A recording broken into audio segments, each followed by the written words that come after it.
empezar a ver el repaso de neuroanatomía. Como vamos a ir viendo las imágenes, primero vamos a ver y localizar estructuras externas en toda la superficie del sistema nervioso y después vamos a ir viendo los cortes de cada una de las regiones para así poder estructuralmente hablando localizar estructuras. También vamos a ver algo de vasculatura, algo de nervios periféricos craneales y algo de núcleos. Y al final, la integración clínica y las vías ascendentes, descendentes, tractos ascendentes y descendentes, y el control y un poquito de la fisiología del sistema nervioso.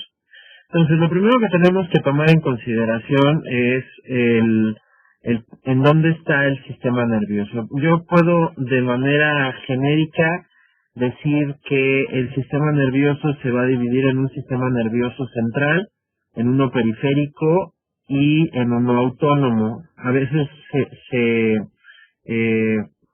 mete dentro de esta clasificación el sistema nervioso autónomo dentro del periférico, pero por su extensión a mí me gusta darle un lugar separado. Entonces tenemos que nuestro sistema nervioso se divide en un sistema nervioso central, en uno periférico y en uno autónomo. Todo lo que está dentro del cráneo, podemos ver en esta imagen, todo lo que está adentro de la bóveda craneana, es decir, aquí puedo ver lo voy a conocer como el encéfalo, y todo lo que está dentro de la columna vertebral es la médula espinal. A eso que está protegido por hueso, vamos a llamarle sistema nervioso central. Todo lo que no está protegido por hueso, es decir, los nervios, tanto nervios craneales como nervios espinales, eso es el sistema nervioso periférico. Y el sistema nervioso autonómico, más adelante vamos a ver dónde radica, pero también está formado por nervios periféricos, pero que tienen una inervación específica hacia las vísceras y hacia la piel, pero es diferente de la de los nervios periféricos, tanto sensitivos como motores. Entonces esa es la división a grandes rasgos del sistema nervioso en general. En esta imagen podemos apreciar cómo qué estructuras podemos ver teniendo como referencia al cráneo. En esta imagen entonces lo que podemos apreciar es si ustedes notan, haciendo este corte en el cráneo, ese corte axial en el cráneo sin cortar el sistema, sin cortar el encéfalo, vamos a poder ver que el encéfalo está formado por esta estructura que está aquí. Aquí nada más vemos la mitad para poder apreciar todas las estructuras. Va a ser la corteza cerebral. Esta estructura que está acá esto es lo que conecta un hemisferio de la corteza cerebral, del cerebro, con otro hemisferio. Es esta estructura que está aquí, que se llama cuerpo calloso.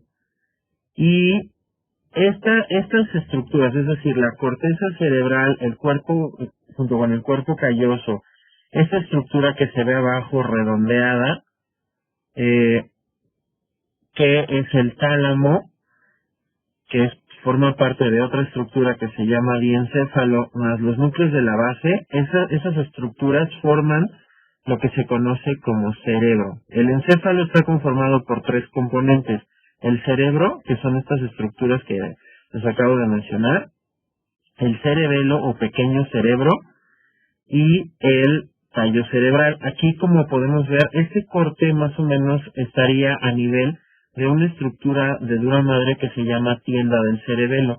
Entonces, todas las estructuras, si nosotros trazamos, por ejemplo, una línea que más o menos estaría representado en este corte, todo lo que está hacia arriba de esta línea va a ser el cerebro, que es el que está formado por la corteza cerebral, por el diencéfalo y por los núcleos de la base. Estas estructuras que forman al cerebro son estructuras que se conocen clínicamente como estructuras supratentoriales. Y por debajo de esta tienda del cerebelo, es decir, las estructuras infratentoriales, está el cerebelo y está el tallo cerebral. Entonces, cerebro, cerebelo y tallo cerebral forman al encéfalo. Esa es lo que tengo adentro protegido por la bóveda craneana.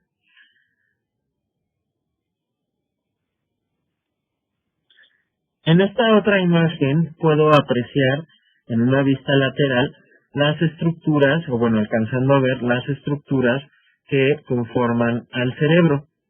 Recuerden, cerebro y encéfalo no es lo mismo. El corte, o más o menos la tienda del cerebelo, está a este nivel. Entonces, todas las estructuras que están por arriba de esta línea se les llama supratentoriales. Y ya en este cachito, en este espacio que queda, que estaría abajo de la tienda del cerebelo, voy a tener a mi tallo cerebral, que saldría hacia acá a la médula espinal, y voy a tener a mi pequeño cerebro o cerebelo. Entonces, estas estructuras que quedan por debajo de la tienda del cerebelo se les conoce como estructuras infratentoriales. De igual forma, aquí puedo apreciar todo esto que estoy poniendo en este contorno, es la corteza cerebral, que es la parte más nueva, en realidad es uno de los hemisferios, es una parte más nueva del desarrollo filogenético del sistema nervioso, es la parte del telencéfalo. Aquí puedo apreciar a mi cuerpo calloso, que es el que intercomunica ambos hemisferios cerebrales, y por abajo del cuerpo calloso voy a tener a esta estructura que está acá, que es el ventrículo lateral, y la parte redondeada más baja, que sería esto, que tiene que ver ya con el tallo cerebral. Esto es parte del diencéfalo, que es el tálamo. Entonces, tengo estructuras supratentoriales y estructuras infratentoriales, y ambas estructuras me forman a mi encéfalo, que está protegido por la cavidad craneana, y ya hacia abajo lo que está protegido por la columna vertebral. Entonces, eso ya lo podemos apreciar como como la médula espinal, que está protegida por el canal medular, y entonces todo lo que está protegido por hueso lo voy a llamar sistema nervioso central, y a partir de aquí ya van a empezar a desprenderse los diferentes nervios, ya sea acá arriba nervios craneales y acá abajo los nervios espinales, que son parte del sistema nervioso periférico. En esta vista podemos apreciar una vista superior, igual hacia acá es lo anterior, acá es lo posterior, o sea, acá está el occipital, este es el hueso frontal, de hecho aquí está la cresta frontal superior. Aquí se aprecia óseamente el techo de la órbita, aquí podemos apreciar el ala menor del esfenoides, todo esto es la fosa craneal anterior, fosa craneal media. Vean como la fosa craneal posterior está ocupada por las estructuras infratentoriales. Aquí ya se retiró la dura madre que forma la tienda del cerebelo, para poder ver en esta perspectiva nuevamente las estructuras que conforman a el encéfalo. Entonces, en esta zona de aquí podemos ver a uno de los hemisferios cerebrales, que sería este. Podemos apreciar a el cuerpo calloso, que sería este, que está aquí, que este cuerpo calloso es el que comunica ambos hemisferios cerebrales. Son fibras que comunican un lado con el otro de los hemisferios cerebrales, y podemos apreciar, obviamente aquí abajo ya no vemos al diencéfalo, y en la parte más posterior, en la fosa craneal posterior, a esta estructura que está aquí, que se le llama cerebelo o pequeño cerebro, que también tiene dos hemisferios, también tiene sustancia blanca que está intercomunicando ambos hemisferios. Entonces, esas son las estructuras que puedo ver en esta vista superior. Ahora, si nosotros vemos lo mismo, pero con quitando la dura madre, podemos apreciar cómo, o sea, si se la vuelvo a agregar dibujada, la dura madre lo que va a hacer en el encéfalo es lo siguiente. La dura madre va a cubrir todo, por fuera, todo el encéfalo, inclusive se va a continuar hacia la médula espinal, hacia abajo. Pues la dura madre hace esto. Recuerden que también de la dura madre se hacen ciertos pliegues que forman los senos venosos. O sea, por ejemplo, ahí estoy representando el seno sagital superior. Aquí están los senos venosos laterales o transversos, que son estructuras que llevan o que drenan al encéfalo de manera venosa. Al final van a acabar estos en el seno sigmoideo para formar a la vena yugular interna, o sea, toda la sangre venosa. Pero además de hacer estos repliegues de senos venosos, la dura madre lo que va a hacer, lo voy a poner de un color azul más fuerte, va a ser un pliegue de dura madre de esta manera, que se llama hoz del cerebro, que divide ambos hemisferios, derecho e izquierdo, y otro pliegue hacia acá, que forma una especie de techo o tienda del cerebelo. Aquí hay otro seno venoso, que es el sagital inferior, pero básicamente es lo que habíamos mencionado. Un repliegue de dura madre hacia acá, que es la hoz del cerebro, y esta parte de aquí que forma a la tienda del cerebelo, lo cual hace que se dividan a las estructuras en supratentoriales e infratentoriales. Las estructuras supratentoriales son la corteza cerebral, el diencéfalo y los núcleos de la base, y las estructuras infratentoriales son el cerebelo y el tallo cerebral. Porque también hago mucho hincapié en dividir en supratentoriales e infratentoriales, por el cómo se van a manifestar clínicamente. Por ejemplo, vamos a suponer que un paciente tiene una ruptura de la arteria cerebral media, que es muy común esa patología, o tiene un edema cerebral. Entonces, lo que va a pasar es que, imagínense que esto es un hematoma, se está colectando la sangre, y este hematoma empieza a hacer presión sobre la corteza cerebral. Entonces, pues lo que va a empezar a manifestarse, pues es por datos de compresión sobre el tejido nervioso, pérdida del estado de despierto, puede haber crisis convulsivas, focalizaciones como parálisis, pérdida del estado de despierto, como ya les había dicho. Esas son las manifestaciones cuando se empiezan a lesionar o cuando se empiezan a comprimir o apretar estructuras supratentoriales.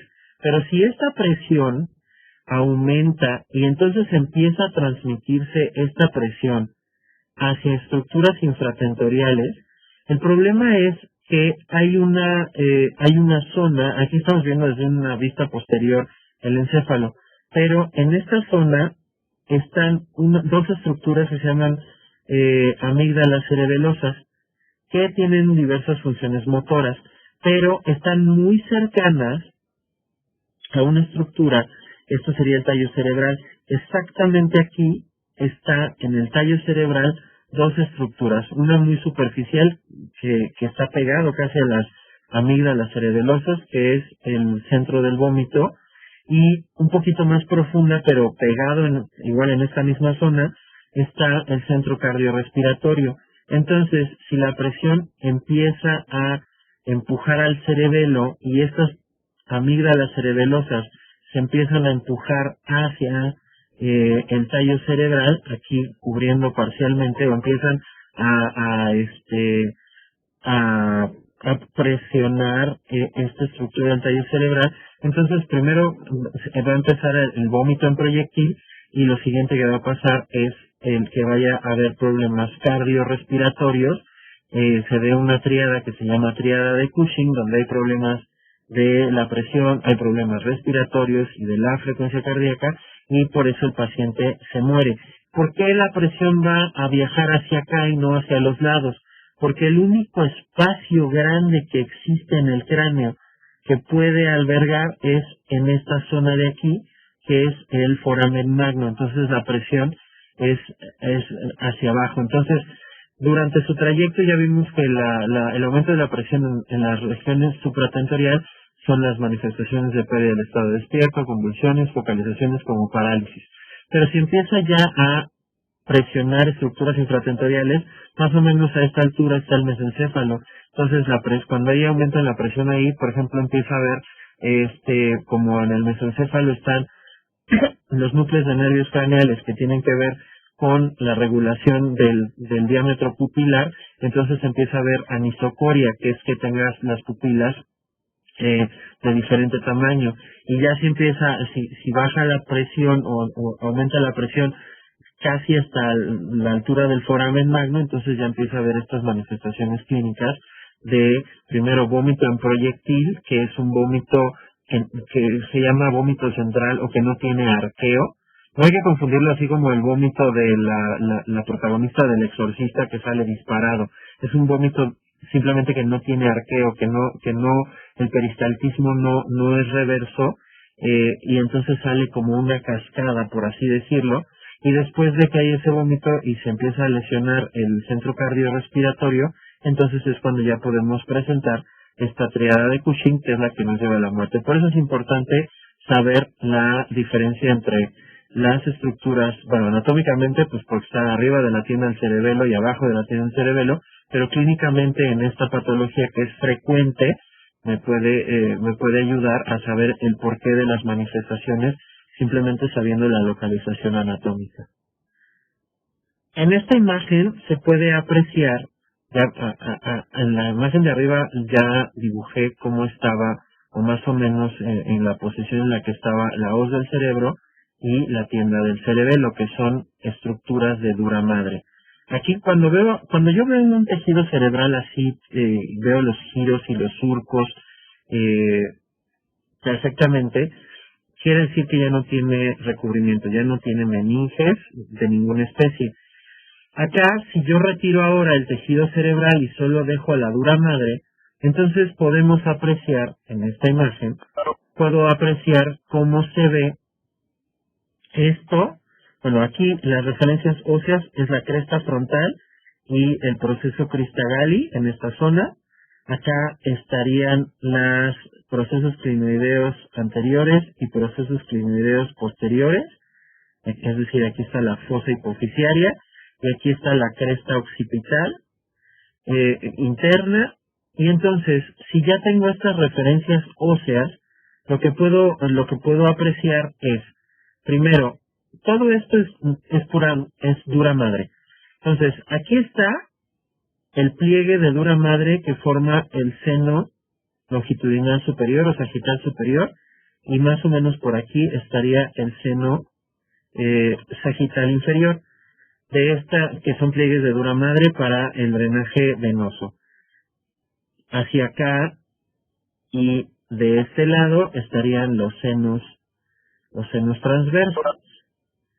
Aquí estaría la vena cerebral magna, y los senos sigmoideos estarían hacia acá dirigiéndose hacia el agujero yugular, y ya pasando el agujero yugular, el seno sigmoideo se conforma en la vena yugular interna. Entonces, este es el principal drenaje venoso que existe en el cerebro. Ese es el repaso del drenaje venoso.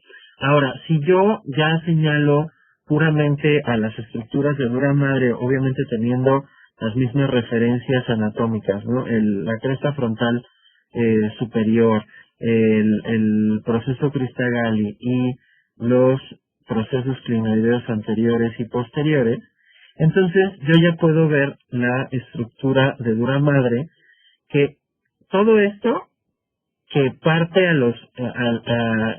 que divide a los hemisferios en dos, esto sería la hoz del cerebro, porque tiene forma como de guadaña, como la que utiliza los segadores de trigo o la representación gráfica de la muerte. A este elemento para arar el trigo se le llama hoz. Entonces por eso se le llama hoz del cerebro, que es la que divide los hemisferios. Obviamente no puede dividir completo, porque quien está aquí abajo, en la estructura que está aquí abajo, pues viendo ya si hubiera tejido cerebral, sería el cuerpo calloso, que es lo que va a comunicar nerviosamente a ambos. Entonces, esto sería la hoz del cerebro, y esto que está acá sería la tienda del cerebelo. Entonces, fíjense cómo la tienda del cerebelo nada más me deja un cachitito. O sea, si yo analizo dónde está el final del cráneo, hacia acá estaría el occipital. Entonces solo me deja espacio para el cerebelo y para el tallo cerebral. Todo lo demás, las estructuras supratentoriales, pues son las que vimos en la imagen previa. O sea, es muy poquito las estructuras infratentoriales. Aquí estaría la tienda del cerebelo, y las estructuras supratentoriales, pues es todo lo que vimos acá: córtex cerebral, cuerpo calloso. Si lo vemos acá, la hoz del cerebro estaría por arriba del cuerpo calloso, y eso es lo que son estructuras supratentoriales, y como ya vimos, las estructuras infratentoriales quedarían por debajo de esta hoz del cerebro. Por debajo de esta tienda del cerebelo. Vimos entonces cómo está el drenaje venoso del encéfalo. Entonces hay que recordar, en la superficie del tejido cerebral sí hay venas cerebrales, venas con todas sus capas de manera histológica. Está la vena cerebral mayor, la vena cerebral intermedia, la vena cerebral menor, venas hipoficiarias. Pero esas venas, al final, para poder drenar de manera general y ya hacia la circulación fuera del cráneo, circulación venosa, tienen que llegar a un seno venoso, que serían los senos venosos que ya les mencioné. Los principales es el longitudinal superior o sagital superior, longitudinal inferior o sagital inferior, el seno, vena cerebral magna, le ponen un llamado de galeno, la confluencia de los senos que está en la parte posterior, los senos transversos, más o menos por donde está la fosa hipoficiaria están los senos cavernosos, y al final toda esta sangre en la confluencia de los senos ya llega hacia el seno sigmoideo para, atravesando el agujero yugular, formar la vena yugular interna y ya drenar toda la parte encefálica. Eso es el resumen del drenaje venoso. Ojo, hay un punto anatómico importante que también vale la pena en cuanto a este drenaje venoso mencionar. Aquí podemos apreciar un poquito el rostro, y si trazamos un triángulo en el rostro, la sangre venosa de este triángulo va a drenarse vía venas oftálmicas hacia los senos cavernosos que están acá al lado de la fosa hipoficiaria. O sea, todo lo demás del rostro se drena hacia la vena facial, pero específicamente la sangre venosa de este triángulo, que se llama triángulo de Filatov, ese o triángulo de la muerte, así se le conoce también, es porque la sangre drena hacia el seno cavernoso, y como está al lado de la fosa hipoficiaria y el seno cavernoso lo atraviesan 3 nervios craneales. O sea, si nosotros nos imaginamos el seno cavernoso, imagínate que aquí está el tallo hipoficiario y aquí está la hipófisis, dentro de la fosa hipoficiaria. Los senos cavernosos son 2 estructuras que están a los lados de la fosa hipoficiaria, que drenan la sangre de esa zona, y por esa zona, atravesando el seno venoso, está un vaso muy importante que es la carótida interna, y los nervios craneales que mueven de manera intrínseca al ojo. Entonces imagínate que está más o menos así. Entonces, los nervios craneales que pasan son el 3, el 4, la primera rama del trigémino, o sea, 5-1, y el sexto nervio craneal. Entonces, por ejemplo, ¿por qué se llama triángulo de la muerte? Porque si lograra entrar una bacteria por este triángulo y se va por vía venosa hacia acá, puede llegar a trombosar al seno cavernoso. Trombosar significa que se endurece la sangre, que se forma un trombo adentro, y entonces eso va a hacer que o sea, imagínense que se trombosa y todas las estructuras que están adentro van a sufrir un aumento en la presión, y entonces lo que va a pasar es que ya sea que pueda generar o una meningitis o que pueda generar una parálisis ocular por el ingreso de bacterias que están del rostro hacia la parte interna del cráneo. Por eso es importante conocer este triángulo y este drenaje de la cara hacia adentro. Aquí en esta imagen, bueno, ya vimos el drenaje venoso. Ahora vamos a ver un poquito de la irrigación. Aquí vamos a ver el polígono cerebral arterial in situ. Para analizar la irrigación para analizar la irrigación del sistema nervioso, lo que voy a tener es, aquí voy a trazar una línea en donde donde debemos de dividir la circulación cerebral en una circulación posterior, todo lo que queda por detrás de esta línea, y en una circulación anterior. Entonces vamos a empezar con la circulación posterior. Y obviamente aquí en el centro se forma un polígono cerebral.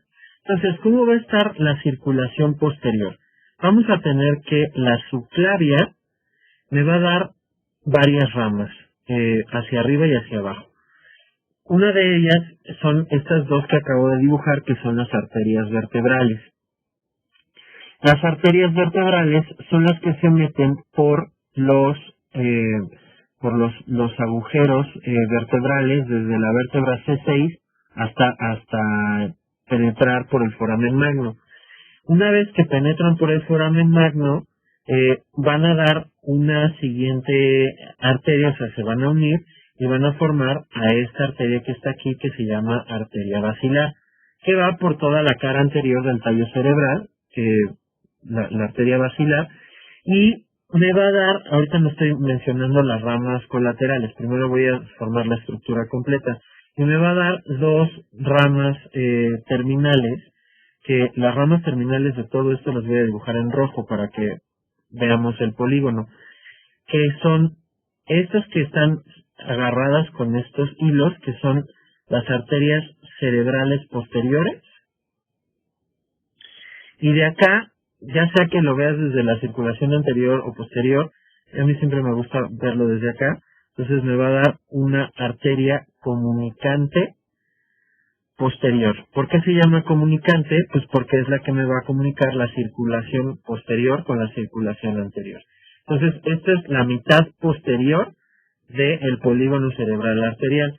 Ahora sí, vamos a ver las arterias colaterales que van. Entonces, por ejemplo, las arterias vertebrales, aquí se puede apreciar una primera rama colateral, que es la que se va de cada lado, que es la que se va a irrigar la cara posterior del cerebelo. Esta arteria se le llama arteria cerebelosa posterior. Luego, otra rama grandota colateral que me va a dar es esta que está aquí, que se ve, que se va a ir, que esta ya es rama de la basilar, que se va a irrigar la cara anteroinferior del cerebelo. A esta rama colateral se le llama arteria cerebelosa anteroinferior.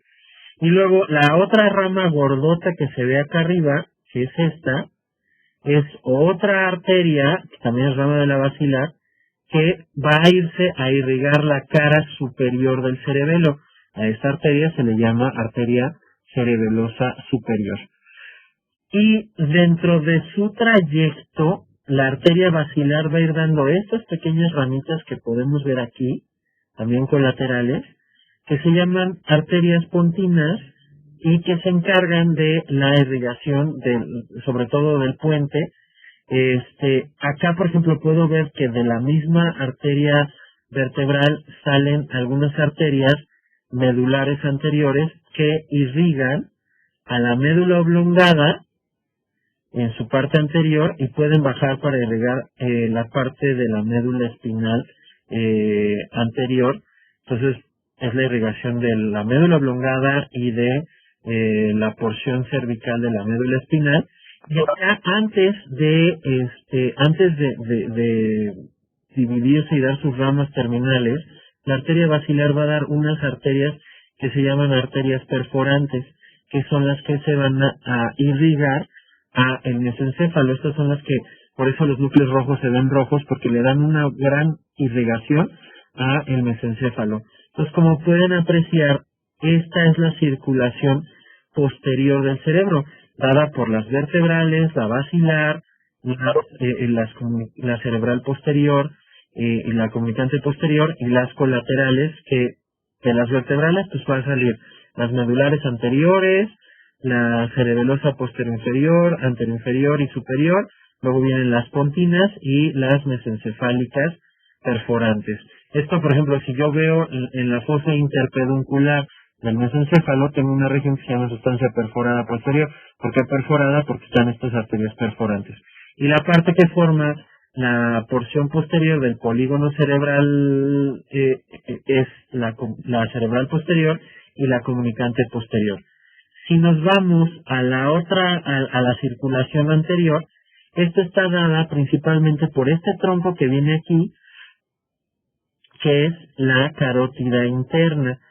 Después de meterse la carótida común a nivel de C4 se divide en una carótida externa, que es la que se encarga de la circulación de toda la parte externa de la cabeza, y en una carótida interna, que es la que se mete por el peñasco del temporal en el sifón carotídeo y va a llegar al final y me va a formar para el polígono cerebral arterial, me va a formar, y vamos a volver a ponerlas de rojo, me va a formar a la cerebral media, que es la arteria más grande, a la arteria cerebral media, que es la más grande, y me va a dar también a la arteria cerebral anterior.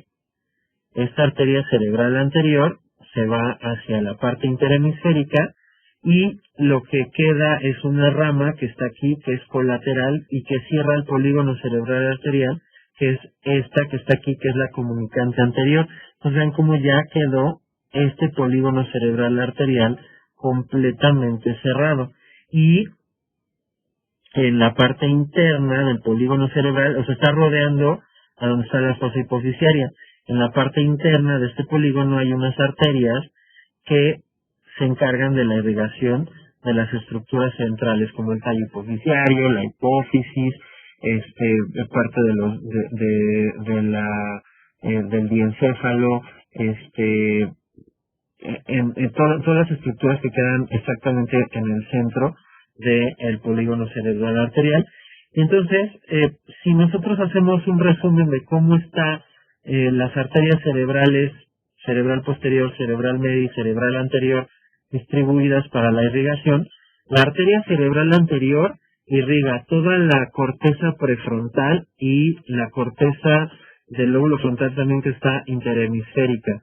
Entonces, cualquier lesión de la arteria cerebral anterior me daría como consecuencia alteraciones conductuales y de la personalidad, así como pérdida en el control de los esfínteres. La arteria cerebral media es la que más territorio de irrigación tiene, porque internamente irriga núcleos de la base, cápsula interna, a los tálamos. Ahí es el sitio más frecuente de hemorragias, las hemorragias capsulares. Entonces, pues obviamente me va a dar un montón de manifestaciones. La más común, o la que se focaliza, es si se afectan los núcleos de la base, pues va a tener problemas de tipo motor. Y si se afecta más hacia el diencéfalo, te va a dar problemas de tipo sensitivo. Si se afecta la cápsula interna, dependiendo de la parte de la cápsula interna que se lesione, va a ser la focalización. Y también la cerebral media se encarga de la irrigación, ya hablando de la superficie cortical, del lóbulo de la ínsula, de la parte donde está el área 4 y 6 motora, 3, 1 y 2 de sensitiva. sea, toda la parte superior auditiva. Entonces, pues dependiendo de dónde esté la lesión de la arteria cerebral media, va a ser la focalización que tenga, porque es la arteria más grande en cuanto a su territorio. Y la cerebral posterior irriga la base del lóbulo temporal y a todo el lóbulo occipital. Por lo tanto, los pacientes con accidentes cerebrovasculares de cerebral posterior tienen alteraciones visuales, tienen alteraciones en la memoria, pues está cerca el hipocampo, que es el que gestiona la memoria, o problemas, como ya les dije, visuales.